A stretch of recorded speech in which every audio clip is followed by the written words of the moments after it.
Ladies and gentlemen, thank you for standing by and welcome to the Snowflake Q3 FY21 earnings call. At this time, all participants are in a listen-only mode. After the speaker's presentation, there will be a question-and-answer session. To ask a question during the session, you will need to press star 1 on your telephone. Please be advised that today's conference is being recorded. If you require any further assistance, please press star 0. I would now like to hand the conference over to your speaker today, Jimmy Sexton, Head of Investor Relations. Thank you. Please go ahead. Good afternoon, and thank you for joining us on Snowflake's Q3 fiscal 2021 earnings call. Joining me are Frank Slootman, our Chairman and Chief Executive Officer, and Mike Scarpelli, our Chief Financial Officer. During today's call, we will review our financial results for third quarter fiscal 2021 and discuss our guidance for the fourth quarter and full year fiscal 2021. During today's call, we will make forward-looking statements, including statements related to the expected performance of our business, future financial results, strategy, long-term growth, and overall future prospects. These statements are subject to risks and uncertainties, which could cause them to differ materially from actual results. Information concerning those risks is available in our earnings press release distributed after market close today and in our SEC filings, including the Form 10-Q for the quarter ended October 31st, 2020. That will be filed with the SEC today. We caution you not to place undue reliance on forward-looking statements and undertake no duty or obligation to update any forward-looking statements as a result of new information, future events, or changes in our expectations. We'd also like to point out that on today's call, we will report both GAAP and non-GAAP results. We use these non-GAAP financial measures internally for financial and operational decision-making purposes and as a means to evaluate period-to-period comparisons. Non-GAAP financial measures are presented in addition to, and not as a substitute for financial measures calculated in accordance with GAAP. To see the reconciliation of these non-GAAP measures, please refer to our earnings press release distributed earlier today and our investor presentation, which are posted at investors.snowflake.com. A replay of today's call will also be posted on the website. With that, I would now like to turn the call over to Frank. Thanks, Jimmy, and good afternoon, everybody, and thanks for joining us on our inaugural earnings call. Let's review the results. We saw strong consumption trends across our customer base in Q3, with product revenue growing 115% year-on-year to $148 million, and a net revenue retention rate of 162%. Coupled with this rapid growth, we continue to see improving unit economics, cash flow, and operating efficiency. Our growth is driven by long-term secular trends in data science and analytics enabled by cloud-scale computing. With the onslaught of digital transformation, data operations have become the beating heart of the modern enterprise. The pandemic has been more or less neutral to our business. Some businesses were negatively affected in terms of demand sentiment, but others stepped up their data strategy given the new complexities of the health crisis and economic effects. It bears repeating that Snowflake is not a SaaS business model. We're a consumption company, and our reported revenue has a direct relationship with the consumption of our platform during the period. The consumption model is variable, not fixed, meaning our model places no limits on how much of our platform a customer can consume, and this contributes to our strong revenue retention rate. The technology is now ahead of people's ability to take advantage of virtually unbounded capacity, scale, and performance. Over the past year, Snowflake has augmented its selling motion to campaign some of the largest enterprises and institutions in the world. Snowflake is well represented now in 8 of the Fortune 10, and we added 12 Fortune 500 customers in Q3, including Fiserv and Geico. Interest in Snowflake is growing. We hosted our Snowflake Data Cloud Summit 2 weeks ago with over 40,000 registrations, up from 15,000 registrations at our Snowflake Summit in June. Shifting gears, I'd like to take a moment here and introduce you to the Snowflake Data Cloud because it's the centerpiece of our mission and strategy. As an industry, we have struggled to mobilize our data, meaning that it's been hard to put data in the service of our enterprise, and we set out to change that. As we see it, we've never had a data cloud in the history of computing. We are used to SaaS applications as application clouds and the massive infrastructure clouds like AWS, Azure, and Google Cloud, servers and storage you can consume by the drink. But data lives absolutely everywhere in millions of places, held hostage by machines, applications, networks, and clouds. We have long needed to blend and join disparate data sets. That's why we built data warehouses in the first place. They were expensive, capacity constrained, and required tons of data preparation and manipulation prior to use. Only the largest, most demanding data estates could afford these platforms, so they were never pervasive. Snowflake changed that, drastically scaling down to the smallest jobs and radically changing the economics with a highly elastic utility model. Not only could everybody now afford these great powers, Snowflake also removed constraints on data volume, cluster performance, and concurrent workload execution. Even high-end users reported being able to cut their existing spend and expand their workloads dramatically at the same time. As compelling as Snowflake was to turbo existing workloads, old habits die hard. Many customers are still evaluating data platforms one workload at a time, basically limiting data operations to their silos. That's like steering a ship by its wake. Future workload will look different, with machine learning and data science becoming ultimate users. The workload at a time mentality leads to building the silos of the future. The Snowflake Data Cloud is a data universe, a global data orbit, where Snowflake users effortlessly plug in, discover, explore, and access data from an incredible growing variety of sources. It's a different way of thinking about the data needs of the future. The Snowflake Data Cloud combines world-class execution with unfettered data access. Customers need both. We're seeing promising signs of adoption, with already 23% of our customers using our data sharing capabilities. We also continue to onboard new data providers, and in Q3 we added Standard & Poor's Global, Morningstar, and CoreLogic, to name a few, and we now have over 100 data providers on our marketplace. At the Snowflake Data Cloud Summit, we heard from customers about the impact that the Data Cloud is having on their business. A retail rewards customer has fully embraced the Data Cloud. Snowflake allows them to securely share data sets with media partners and power customer-facing applications to target their end users. Commercial data providers are also turning to Snowflake to reach new customers and monetize their data by making their data available in the Snowflake Data Marketplace. Experian helped retail customers accelerate their digital transformation efforts. Experian's retail customers are now reaching shoppers online with insights garnered from Snowflake's Data Marketplace to reach customers who are no longer shopping in stores. Let's highlight some product announcements from the Snowflake Data Cloud Summit in November. First, we've grown our partnership with Salesforce. The previously announced Output Connector is now generally available and allows customers to more easily sync Salesforce data with Snowflake.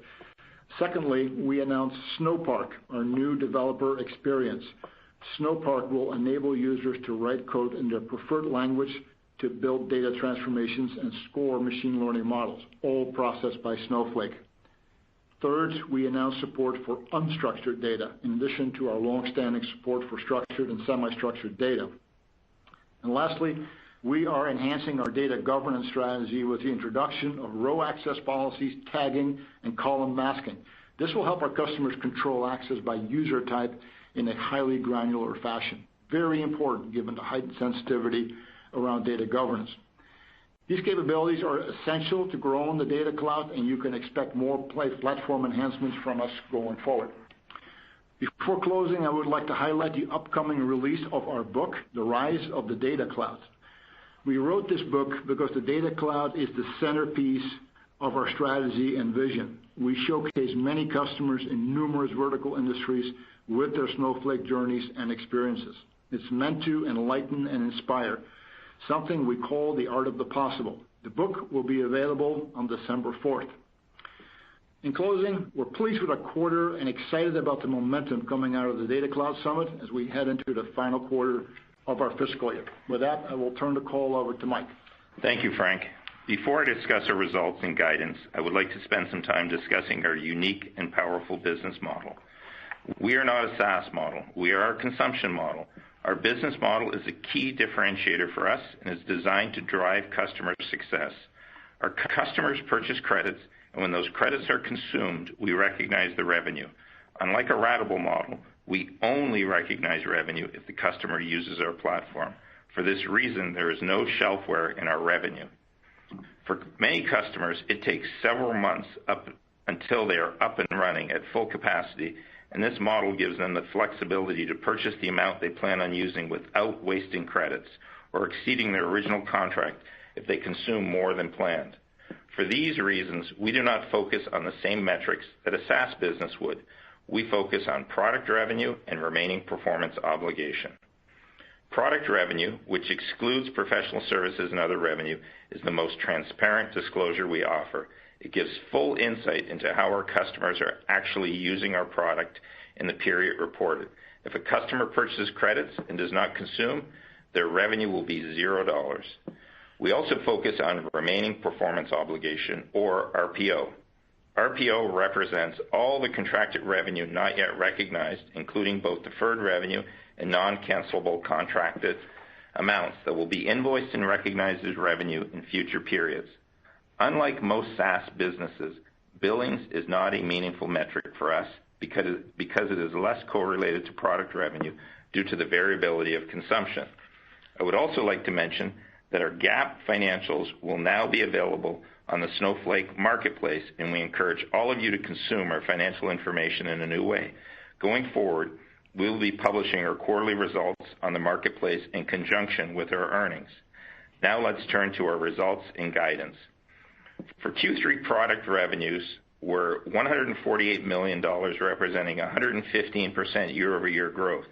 Our remaining performance obligation was $928 million, representing 240% year-over-year growth, with a weighted average life of multi-year contracts of 2.5 years. This strong performance is driven by our customer base realizing the value of our platform for their existing use cases while also embracing the Snowflake Data Cloud vision.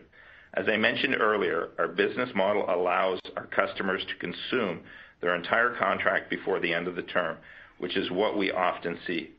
We also continue to see customers willing to make more multi-year commitments with us, which is a direct result of the value our customers can create with us.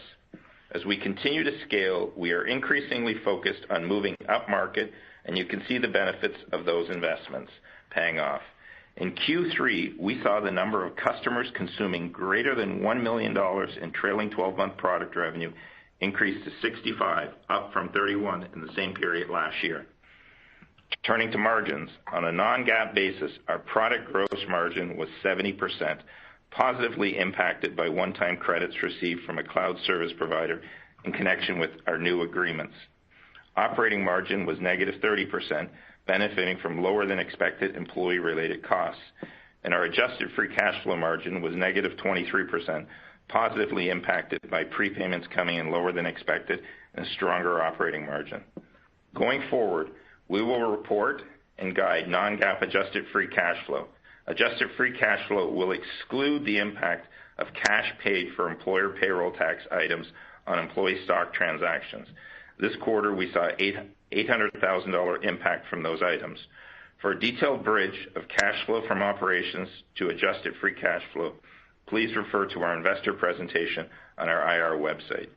We ended the quarter in a strong cash position with approximately $5.1 billion in cash equivalents, and short-term and long-term investments. This capital allows us to invest in new strategic initiatives such as Snowflake Ventures, which we announced last month. Snowflake Ventures' mission is to enable more organizations to harness the power of the data cloud. To do this, we will invest in growth stage companies that demonstrate a commitment to mobilizing data, provide value to our customers, and expand opportunities for the data cloud.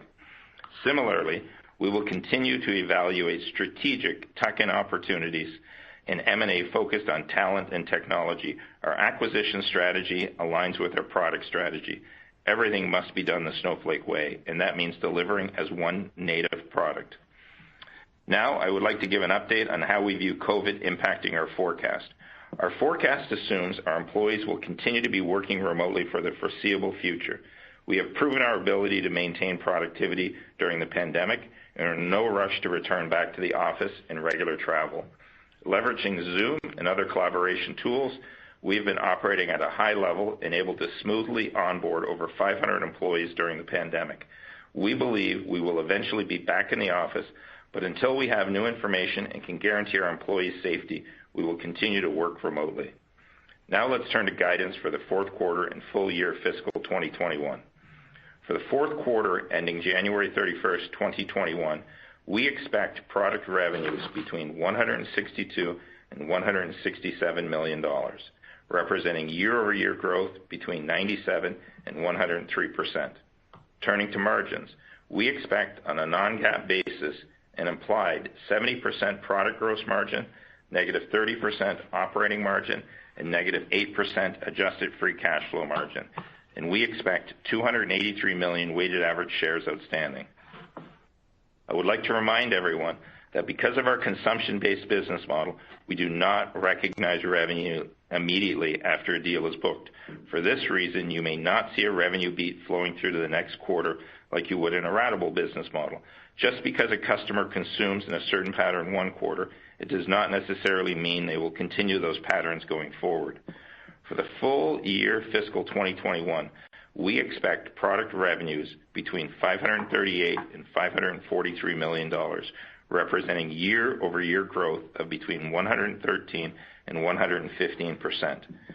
Turning to margins, we expect on a non-GAAP basis 68% product gross margin, negative 40% operating margin, and negative 18% adjusted free cash flow margin, and we expect 255 million weighted average shares outstanding.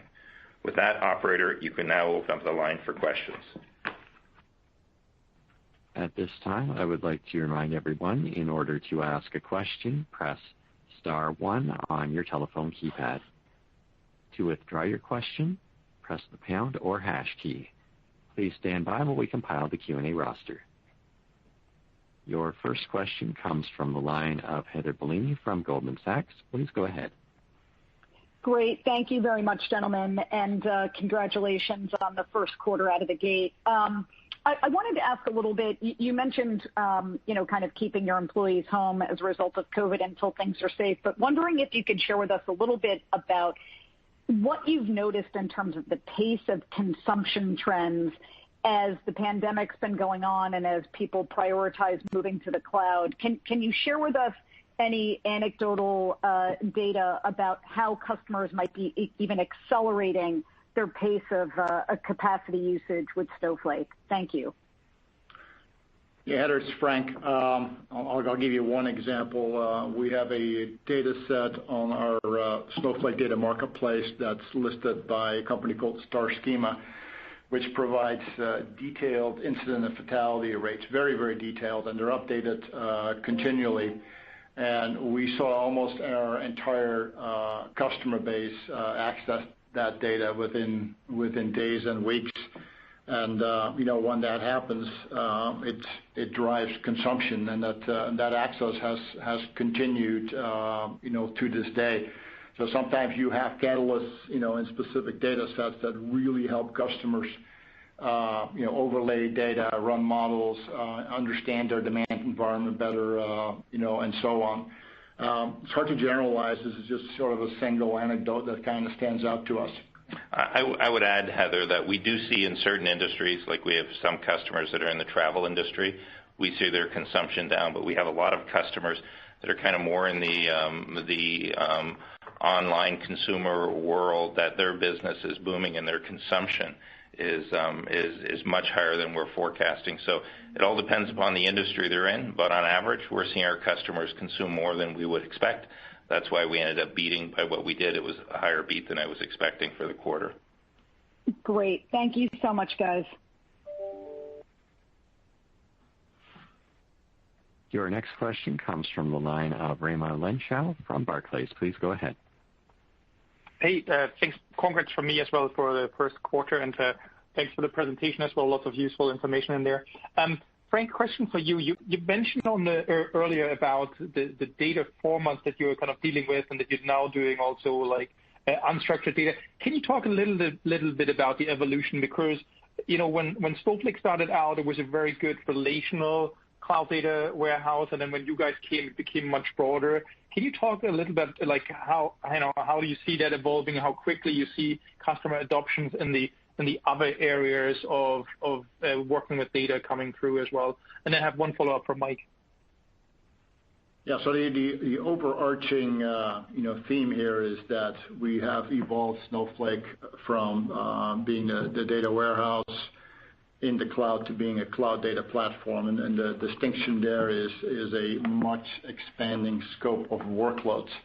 For those who have not been following Snowflake that long, we actually got our start processing semi-structured data. That was really a big differentiator for us going back to 2015, 16.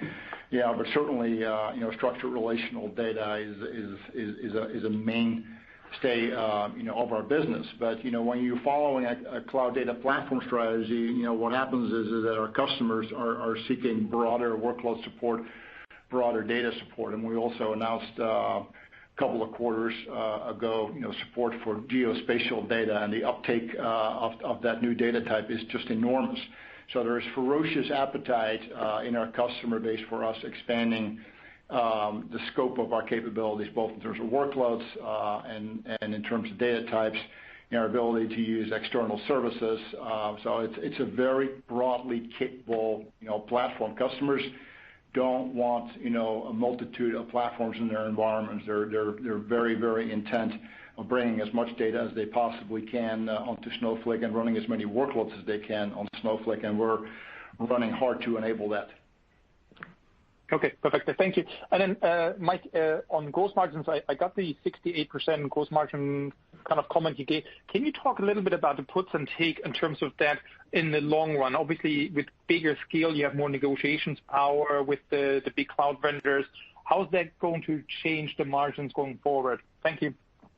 Sure. So as you saw for the most recent quarter, we just did 70% gross margin, and the implied for the full year is 68, but we're actually going to do 70% margin in Q4. As we talked about when we were going public, I do think longer term, in terms of model, we can get to the mid-70s, and it's really driven by a few things.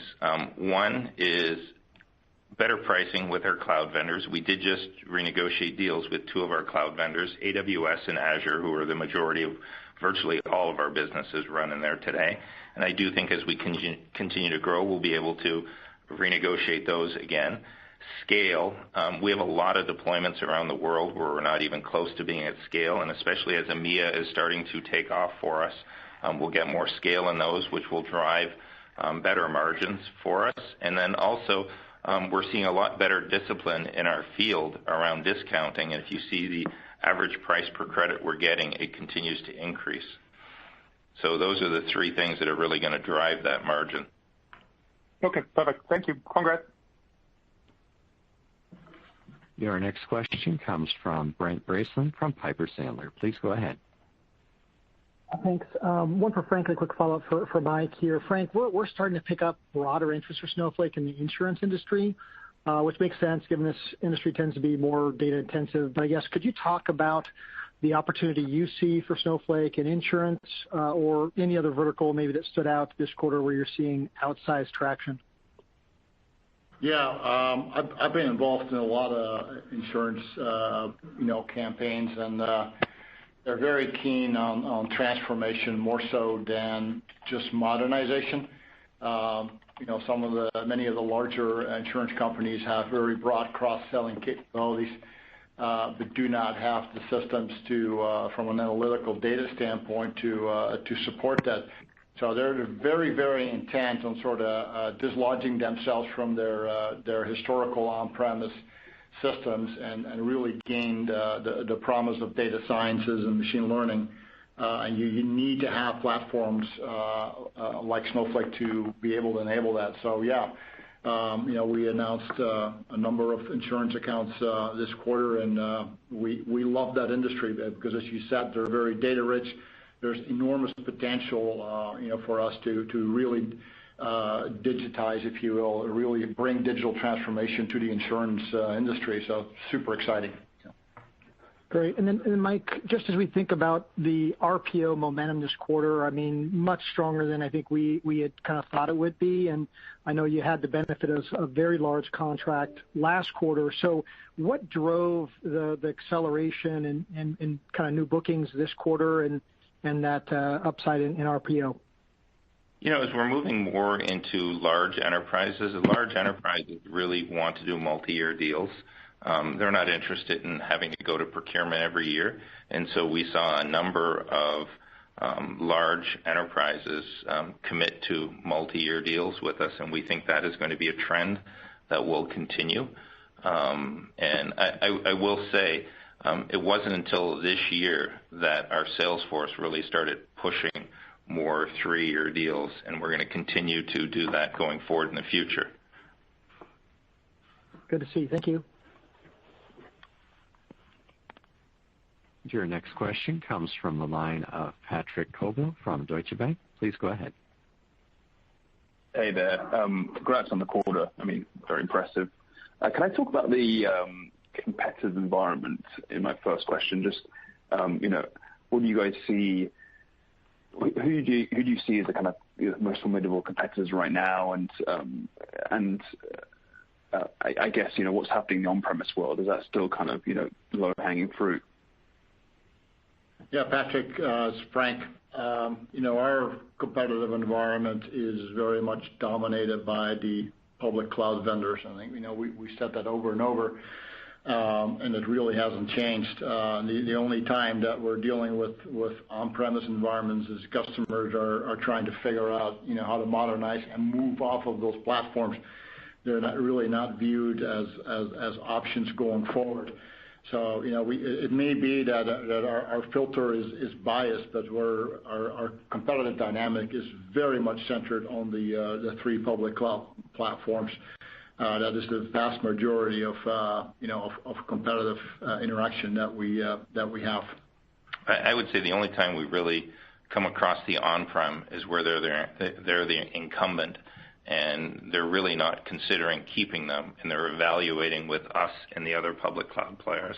That's why we don't necessarily see them as competitive, but they are definitely the incumbent in many of the cases.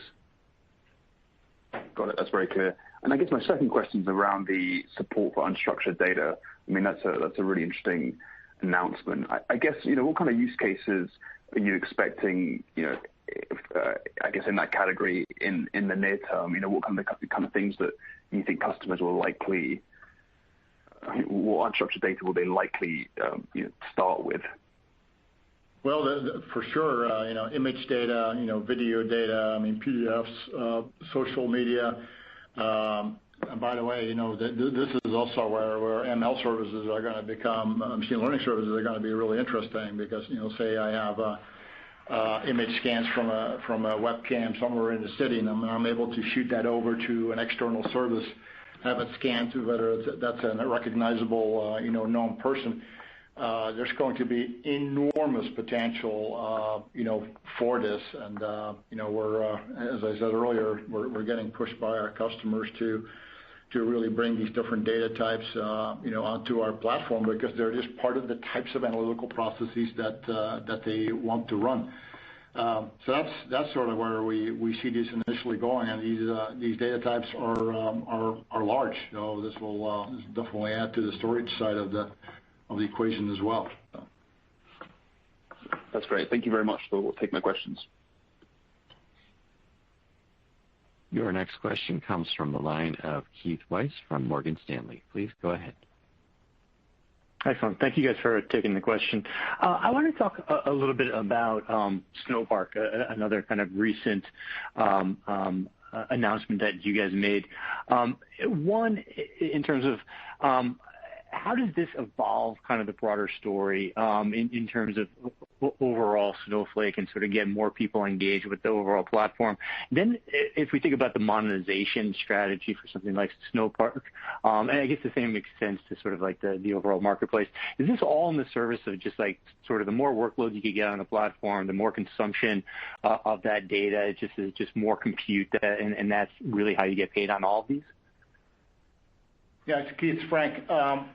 Basically, we're enabling a whole different range of users on the Snowflake query engine, right? I mean, there are the data engineers, they're there that use the SQL language to interrogate data, and then there's a whole another world out there that interrogates, data, through their language of choice, notably Java and Python, and they use things like data frames to process their data. It's a very different mode. It's highly programmatic.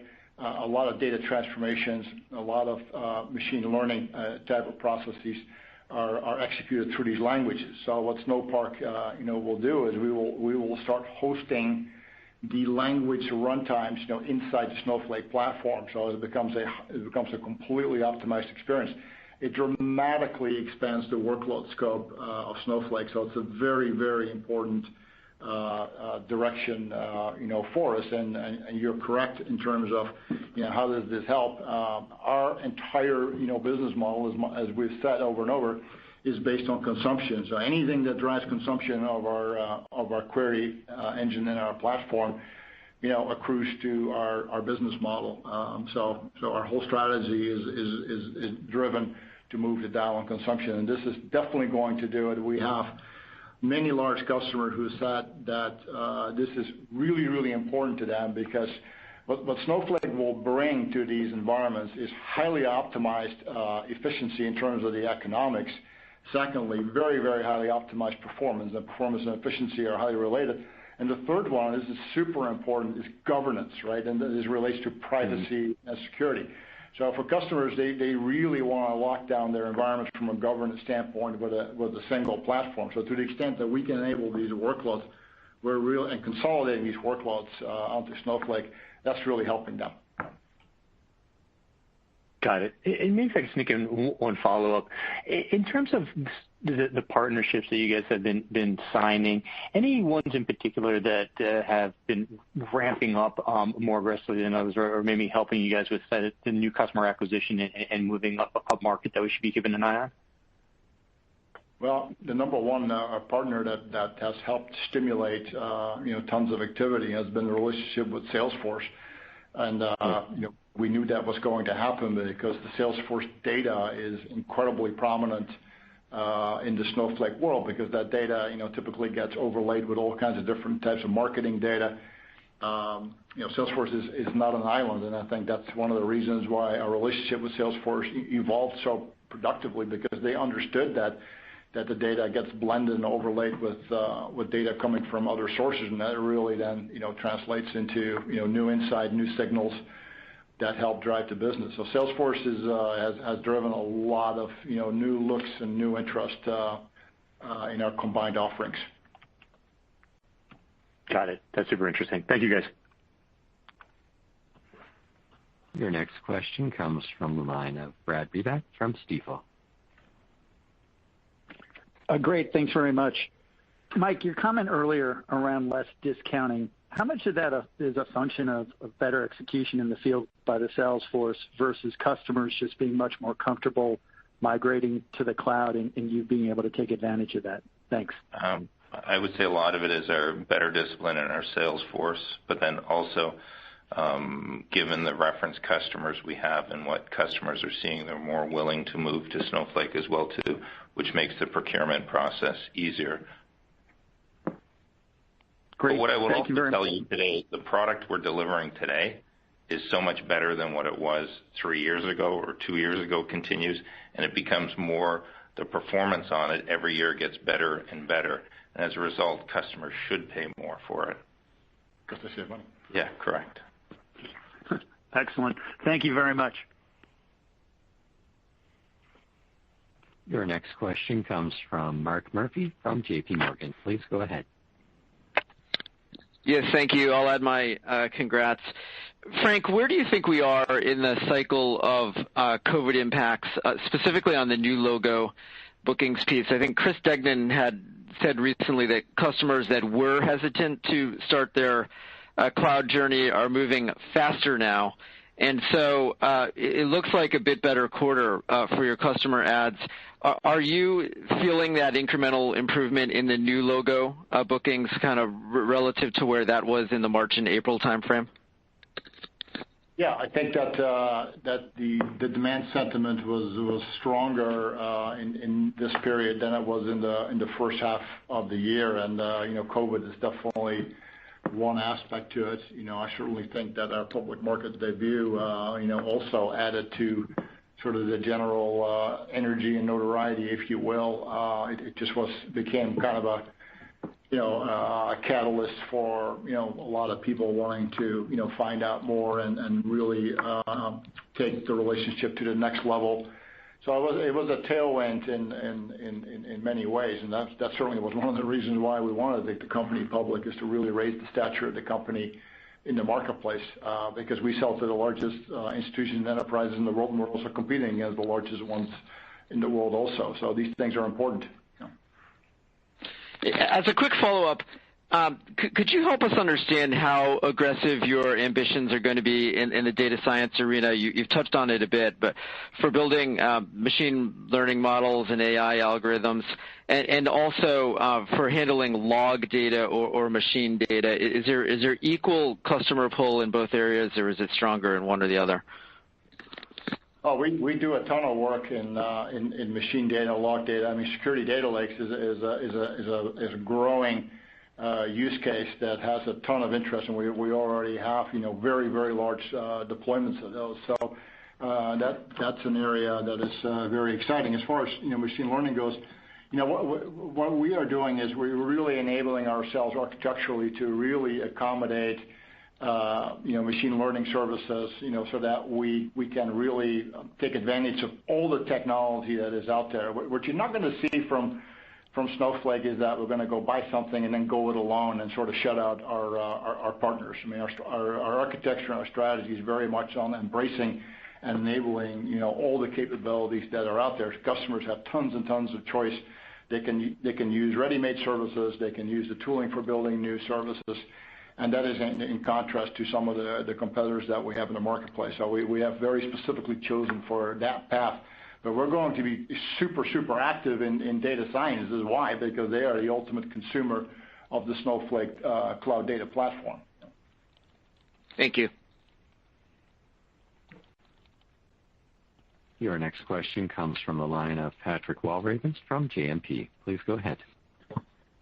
Oh, great. Thank you. And let me add my congratulations. So, Frank, you mentioned at the beginning that you're very focused on moving up market.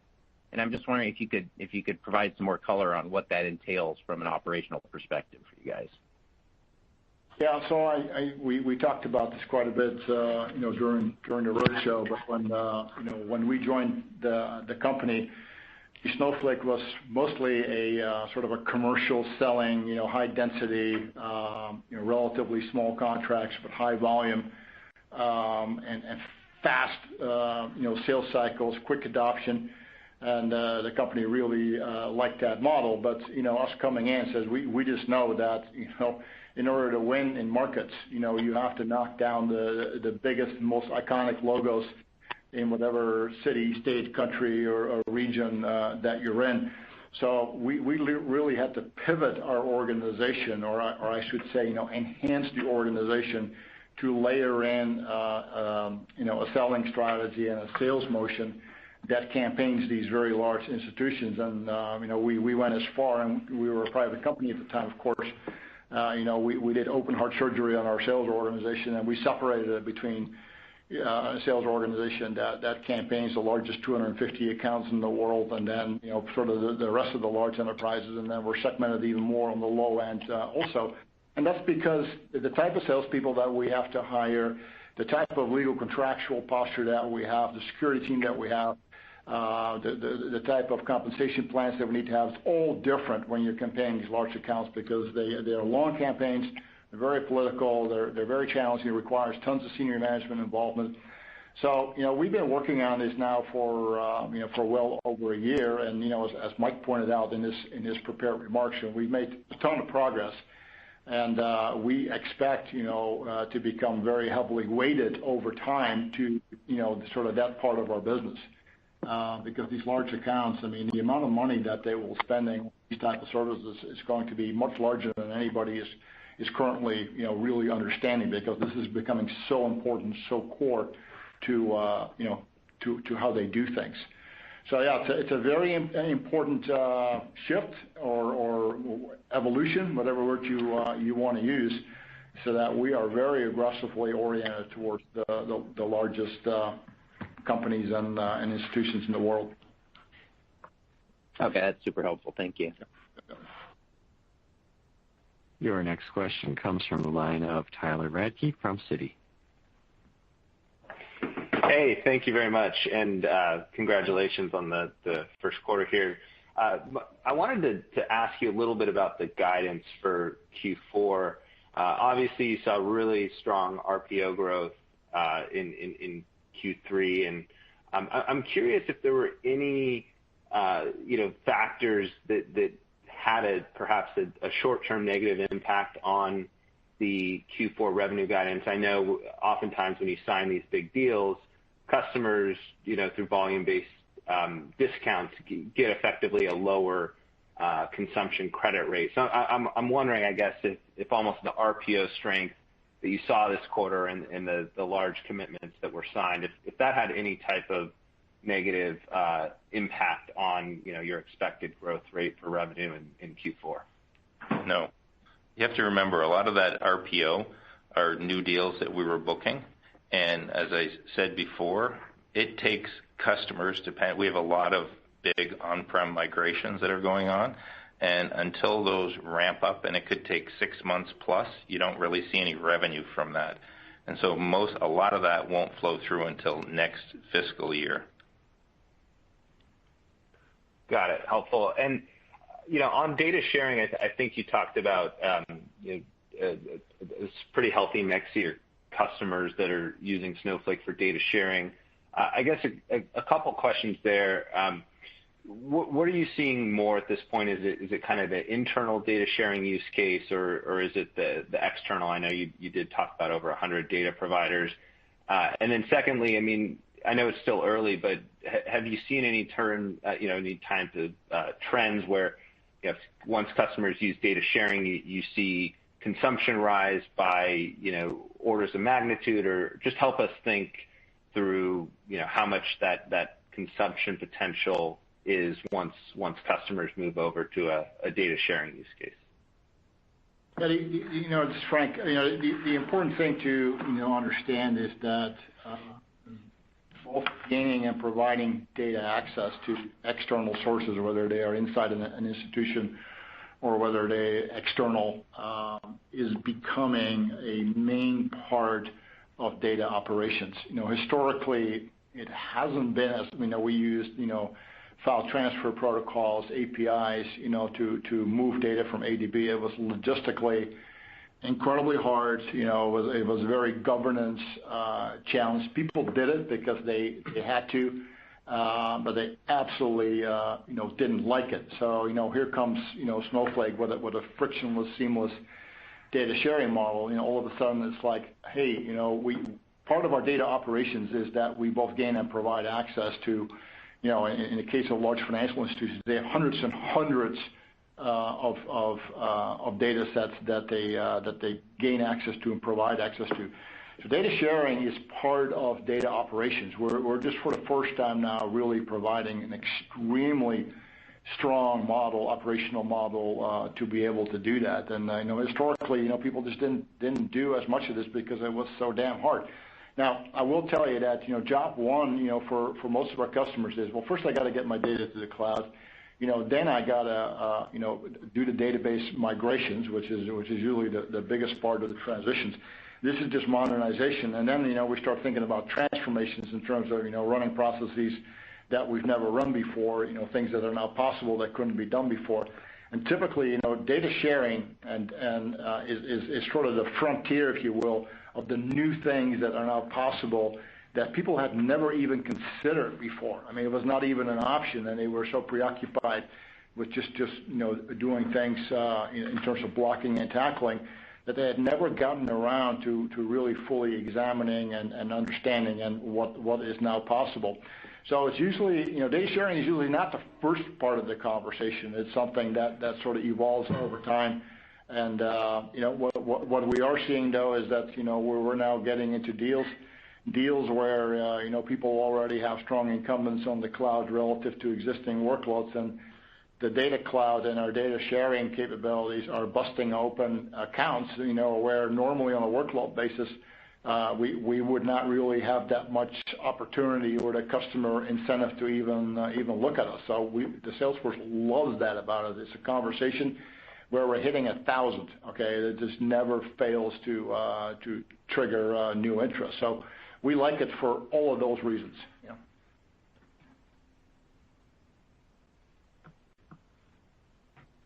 Your next question comes from the line of Ittai Kidron from Oppenheimer & Company. Please go ahead. Thanks. Hey, guys. Again, congrats on the first great quarter out of the gate. A couple of questions for me, maybe one for you first, Frank. I want to go back to the machine learning comments you made earlier. I just want to make sure I understand this and get this right. Do you intend or not intend on moving into the machine learning algorithm space like a Databricks or a Data Robot? I want to make sure I understand your interaction with machine learning. Are you going to be an enabler, or are you actually going to provide a full stack platform for machine learning? Well, we're going to do both. What I did say was we don't sort of want to go to the marketplace and say you're going to have to use ours and that's it. There's enough people that operate in that mode. So we're going to have a much richer, wider, broader, set of choices for customers. Certainly, my comments about Snowpark. I mean, considering that we're going to have Java, Python, language runtimes in our platform, that's going to be a key enabler for people to develop these kind of capabilities and use the kind of capabilities that they're already using today. So it's really bring those workloads that already exist or that are being newly developed to bring that inside the Snowflake platform. So we're not going to be a company where we have our own flavor of everything and our partners are all going to be secondary. We want to actively encourage development on our platform, participation on our platform, because again, we're a consumption company. So the way we drive our strategy is to drive activity on our platform, right? I mean, if we get activity on our platform, whether our product drives it or a partner drives it, it yields the same result, right? So we'd be crazy to, because the way our model works, we don't have to prioritize our own product. Got it. And maybe flipping it to the other side of the chain then, clearly your economics get much better and better the more and more data resides on your platform. And so moving data into your platform is absolutely critical for you. How do you think about the data integration layer, which is highly fragmented and has multiple layers to it? How far down the data integration side do you want to move in order to enable better and faster and smoother movement of data into your platform? Well, the data engineering side of our business is already a huge part of what drives the consumption on our platform, and everything that we're doing with Snowpark is obviously focused on that as well, because so much of that work is going to be data transformation oriented. So no, it's a huge thing. But we're going to do things that are Snowflake optimized, right? So that processes that run all the way from ingestion and transformation, bringing data on the platform, running analytical process to make that as seamless and as frictionless as possible. And our partners in the ecosystem, they serve many masters. We only serve one, that's Snowflake. Got it. Very good. Good luck, guys. Thanks. Your next question comes from the line of Gregg Moskowitz from Mizuho. Go ahead. Okay, thank you, and I'll add my congratulations as well. I wanted to go back, if I could, to the topic of bringing unstructured data into the Snowflake platform. Frank, as you mentioned, Snowflake began its life as a semi-structured data company, and I'm curious how much of a technical challenge it is or has been for you to support and to transact on images, videos, PDFs, et cetera, and to do so at scale.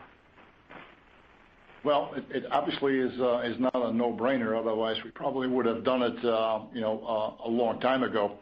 But our technical teams are now, heavily invested in making this happen. I mean, our announcement was very much the very first time, we've talked about this openly.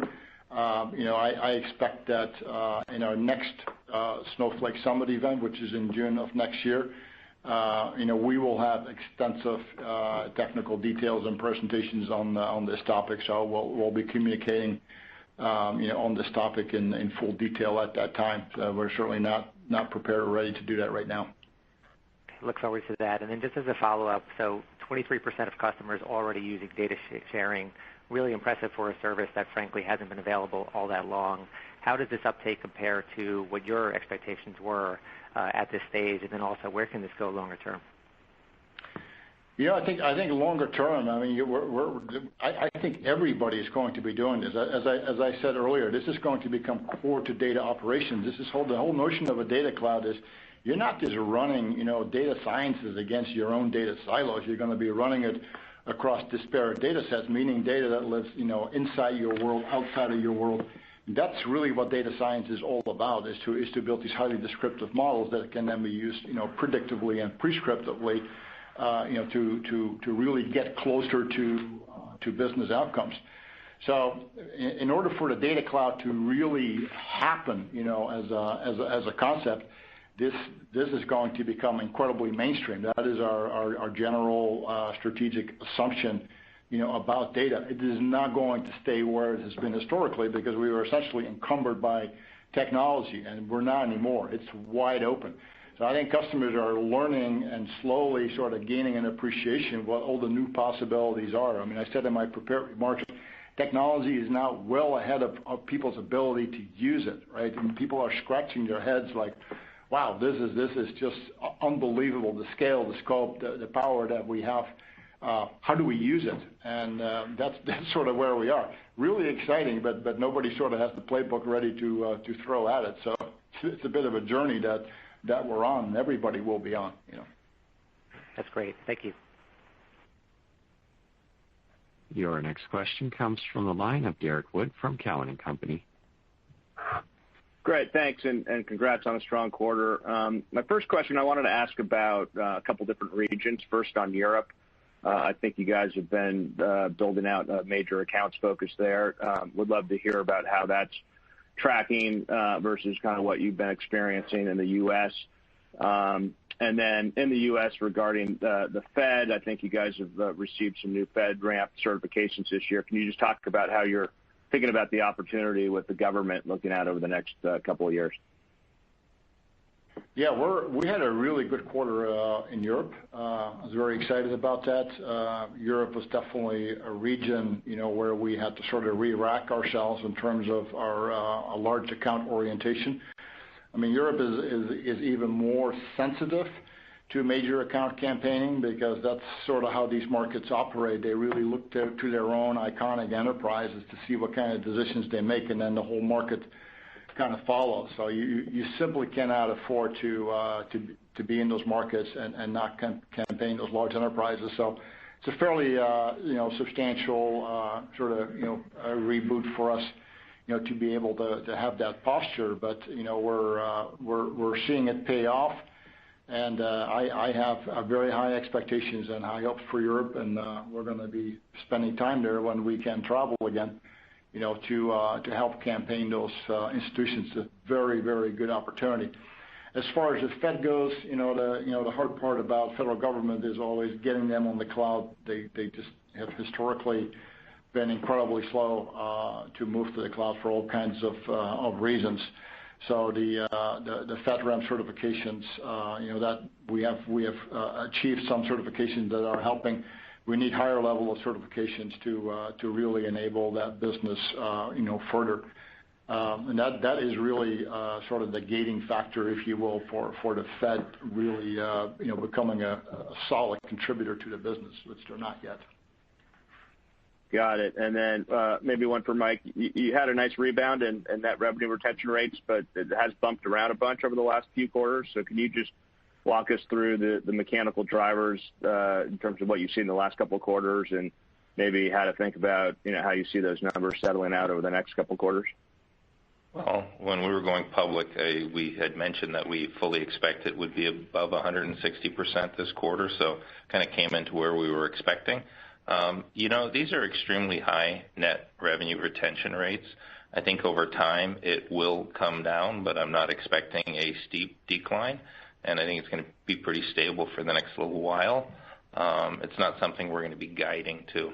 I just knew after last quarter that this quarter was going to go higher because it was the cohort that had just come in from the 2-year ago period, that it was just the nature of some of those customers.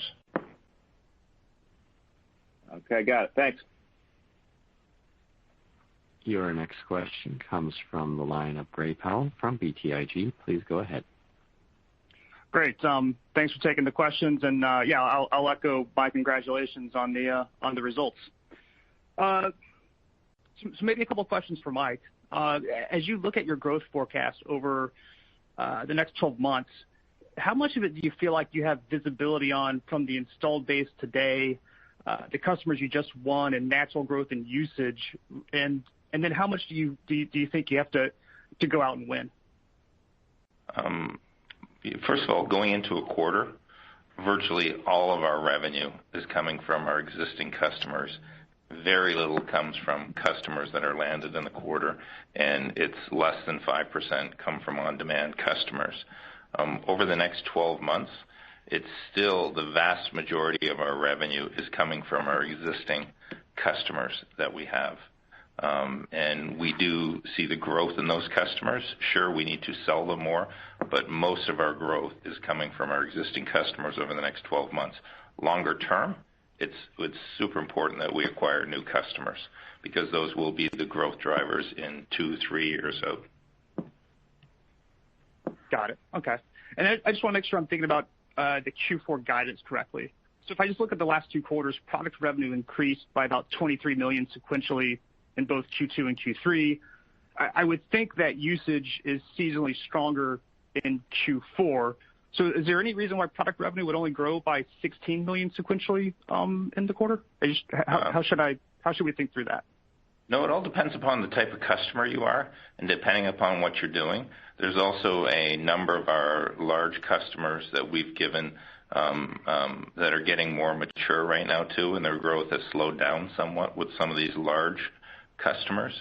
But there is seasonality within our customer base, and I would not assume Q4 is what's driving their consumption at all. Quite frankly, in Q4, there's a lot of holidays. You have Thanksgiving, you have Christmas, and you do see decreases in the New Year's. You do see decreases because employees aren't in the office driving analytics. Got it. Okay, that's really helpful. Thank you very much. Your next question comes from the line of David Hynes from Canaccord. Please go ahead. Hey, thanks, guys. I want to ask a follow-up on the strong net revenue expansion. Frank, when you talk to CIOs at some of your larger customers, I'm curious if you pick up any concern about the pace at which their Snowflake spend is growing. Or is it still that there's such price disparity versus the incumbents that it's not an issue? I'm curious kind of how you think about balancing that in a consumption-based model.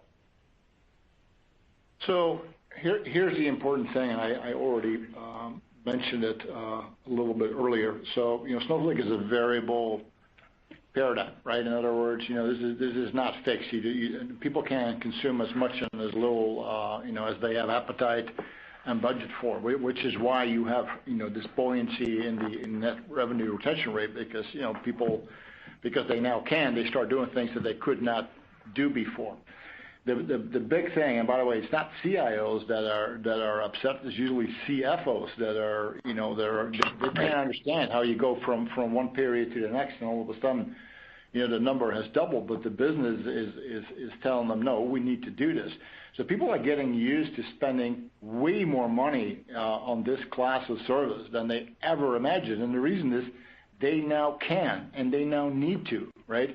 Now, does that take time? Yeah, it takes time for people to get used to that. I mean, I've talked to CTOs. They said, we spent $50,000 last year. We're spending $1 million this year. How the hell do I explain that? Well, those are the types of transitions that we're going through. We have customers where we are the second largest line item behind Amazon AWS, right?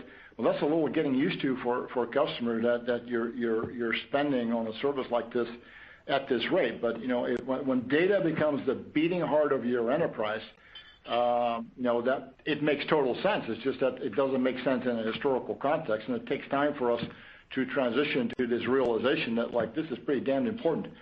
And that's sort of where sometimes it goes a little bit too quick, and people are like, holy moly, this thing is a little bit too slick and too fast, and it's just too easy to fire up a cluster or warehouse.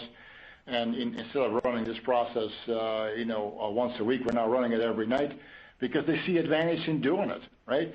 But we're seeing people getting used to large numbers. I mean, I'm quite honestly, in my own history in software, I'm just stunned by the size of the relationships that we're seeing in this business, and it's an amazing thing. But it does take time, for people to really transition to the realization that this is going to have a big economic footprint. Yeah, makes sense. Obviously good problems to have. Maybe one quick follow-up, if I could. We've talked about the network effects that come from the data exchange. In the near term, what's more important on that front in your view? Is it getting more customers to participate, or is it getting more data providers on the network? Yeah, I don't know that we need to trade those off, quite honestly. We can walk and chew gum, if you will. So, we're operating on both those vectors at the same time.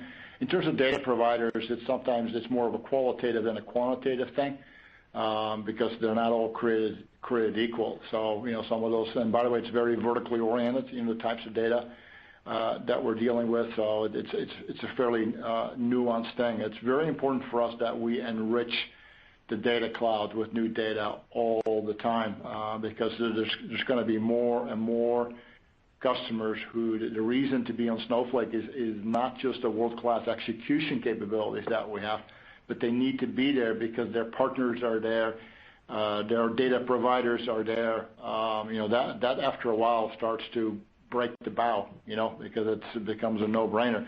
But we have to have both. If you don't have the workload execution capabilities, the data richness will not save you. You need to have both. Yep. Very helpful, and congrats. Thank you. Your last question comes from the line of Brent Thill from Jefferies. Thanks.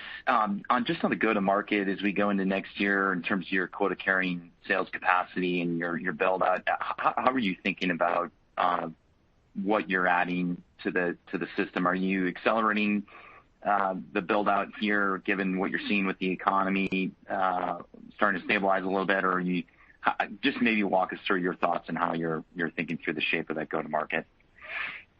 Well, what I would say is we're very much focused. I'll first talk geography. EMEA is one that we're investing very heavily in, and adding a fair number of people there as a percent of what they have. We're clearly focused on going after the largest enterprises in the world, and so we are continuing to add reps there. I would say we really never slowed down given what was happening in the economy. You can see that year over year in Q3 of 2020, we had 900 people in our sales organization, and we've added roughly almost 300 people into our sales organization over that period of time, a year. And we will continue to add at that similar pace going forward next year. I would say the other area we're really adding as we get more into the major accounts, we're adding a lot more SEs into our organization because majors require more one-to-one relationship, where in the past we never did. So I would say is we are really going after those larger accounts and enterprise more so than SMB. Yeah, the only thing I will add to that is that we're also on a massive push to drive verticalization end-to-end in our selling motions, and that means that quota is going to be overlaid and added by vertical as well. So you see our capacity to sell will grow, and it's really nice that we have it geographically, we have it by large enterprise accounts, and we're going to have it by vertical. So we're very excited about the company verticalizing. Because we're having great business on the technology side and the media side, retail, consumer packaged goods, healthcare. So that's where a lot of our selling capacity is going to grow in the coming years. And I'll add, Brent, too, that we've really been focused in the last 12 months on the system integrators, the global system integrators. So we're adding more people there. The likes of Deloitte and Accenture are building real practices around Snowflake, and we're going to continue to invest in those because they are starting to drive meaningful business to us. Great. Welcome back. Thanks. Thank you. And that was our last question. Ladies and gentlemen, this concludes today's conference call. Thank you for participating. You may now